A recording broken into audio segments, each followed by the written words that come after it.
260 chicken nuggets and other things the robot got wrong. Somewhere out there is a genuinely extraordinary piece of video footage. A customer quietly ordering a few items at a drive-through speaker, watching in real time as an automated voice cheerfully piles 260 chicken nuggets onto their order, not asked for, not corrected when questioned, just apparently a decision the system made and stood by, with the confidence of something that has never once been embarrassed in its life.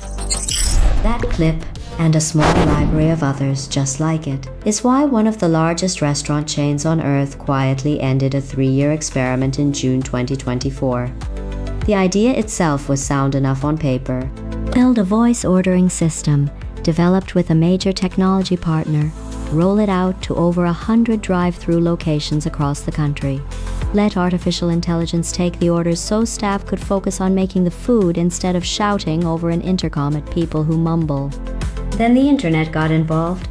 Bacon, added to ice cream orders nobody asked to have bacon anywhere near. Customers stuck in a loop, calmly saying no, please remove that, while the system cheerfully added more of exactly the thing they were trying to remove. Perhaps the most alarming failure of all.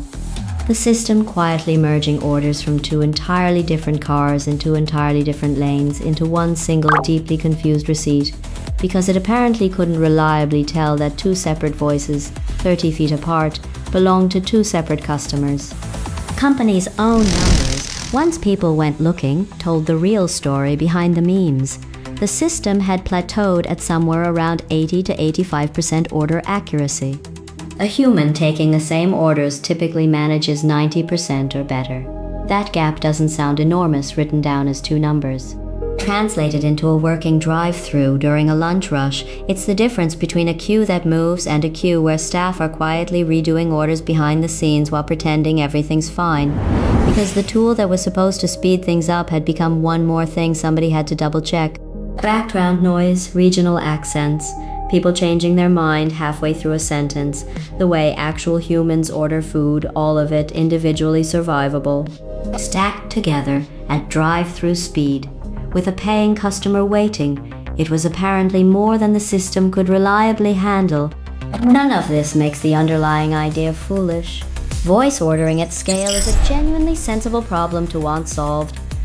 What it proves is something considerably more useful than a viral laugh. That roughly as good as a person most of the time is not the same bar as good enough to deploy at 100 locations without anyone quietly wincing at the till.